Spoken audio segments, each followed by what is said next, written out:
take, and we saw in the British riots that it was various socioeconomic classes, various ages, various races, various genders. Everybody was sort of getting in on the action. And of course, I'm generalizing here. The question is, was it a viable revolt?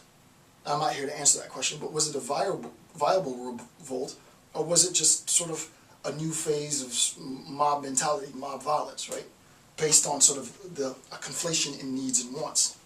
We saw earlier that there is a viable, meaningful, conceptual sense in which the population can and should revolt, but that only comes when the state fails to protect the population, which for some, that's precisely why they revolted, is because the state wasn't protecting. So, who's right, who's wrong, I'm not here to say, but just to give you a very contemporary example to make sense of this. Next, B, that was A. B, some theorists limit such rights to 1, the right to life, 2, the right to equal freedom of opportunity. And this is where, I'm not trying to beat it. I don't know how that phrase came about, beat a dead horse, but I'm not trying to beat a dead horse, but I've done a discussion when I did Jonathan Kozol's account on educational disparities, and also Johan Galtung's account of structural violence in a previous lecture series that I did. I think it was my theories lecture series, something like Johan Galtung, structural violence, and Jonathan Kozol, something. But basically the idea is this: if there is a claim that, listen, we're not going to talk about the right to revolt and the right to do all these many different things. We want to sort of simplify those rights to the most essential, the most important, the most meaningful rights. Let's talk about the right to life, and then 2, the right to equal freedom of opportunity. If those are the only 2 rights that we're going to talk about in a very stringent articulation of human rights, then on this very, very sort of austere, modest, sort of definitive account of human rights, there's a huge problem in the United States, specifically in the failure for the United States government to offer inner city youth of all colors and both genders the educational opportunity, right? And I've already done this discussion, but to give a 2-second tidy, educational opportunity within the U.S. is tied to property taxes. The more property taxes you pay, the better educational opportunity you have. The less property taxes you pay, the less educational opportunities you have. Inner city high schools look like inner city high schools. Suburban high schools look like suburban high schools.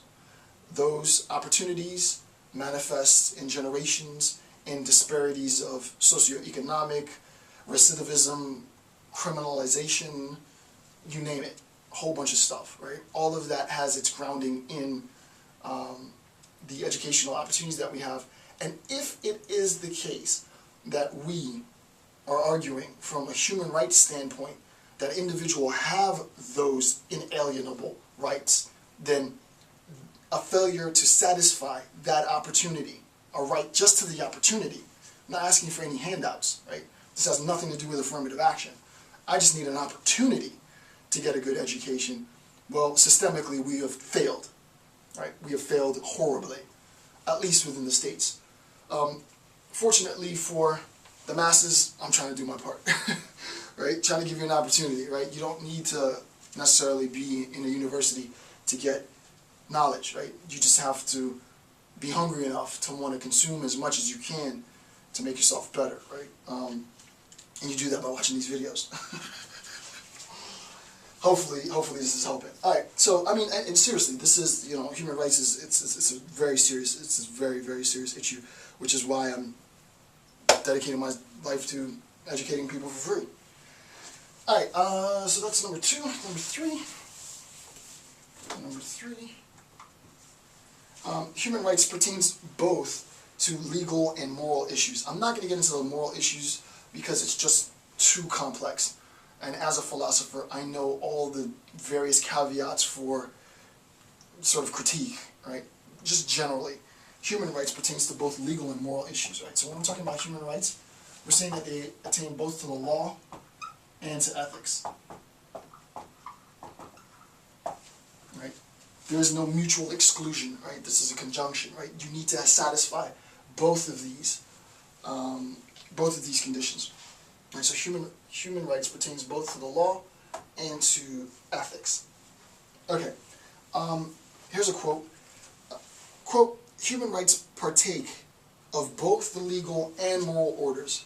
They are expressive in both is and ought. And I thought that was really good. When I read that piece in the text, I was like, no, you know, this is definitely a good assessment, because the author recognizes the overarching paradigm of ethical discourse. Ethical discourse is inherently situated within the very general distinction between what is the case, the facts of the matter, and what ought to be the case. And ethics is a system in which we move from what is the case to what ought to be the case. I should get a better education for myself. Well, that directs me in a certain way. Educational opportunities should be offered to those who don't have financial means. And that directs our political system and our policies in a certain manner, and so on. Right? So that when we're talking about human rights, we're talking both about the law and ethics, but with respect to ethics specifically, we're talking about the distinction between what is the case and what ought to be the case. A-O-U. Right? What is the case and what ought to be the case. Right? So when we're talking about human rights, we are conceptualizing human rights within that very specific context. All right, number 4 of the 5. Number 4. Human rights are connected to duties to respect those rights. And I've already talked about the right-duty connection. I'm not going to get into too much detail on the right-duty connection, but I do want to introduce one complication. So,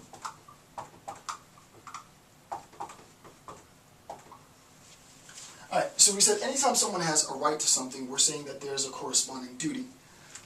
As I said, and I might do this in the next installment of my human rights lecture series, but we've already seen that there is a right to freedom, a right to liberty, a right to equality, but also we saw earlier in one of the articles of the Universal Declaration of Human Rights that there was a right to life. Now that doesn't mean a right to life in sort of the abortion sense, but many within the conservative right, and I'm not trying to say this in the bad sense, but many within the conservative right extend that right to life, this is just discourse, extend that right to life to the fetus. Now, the question then becomes, and this is just conceptual so that you can really understand how complicated this discussion is with respect to rights, and in this lecture series I don't talk about civil rights or gender rights or women's rights. I don't talk about that at all because, again, as I said in the first installment, there's only so much that I can do in this. I'll do that in the next installment.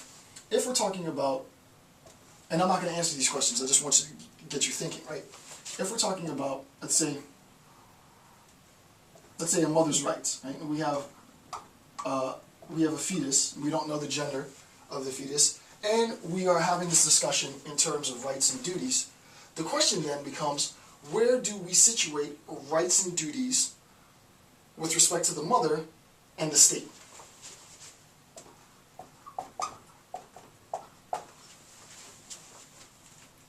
Okay, if you are pro-choice, CH, right? If you are pro-choice, and if you are pro-life. So what we need to do, just conceptually, is remember that we're talking about rights. Anytime there's a right, there's a corresponding duty. A duty is an obligation to respect those rights.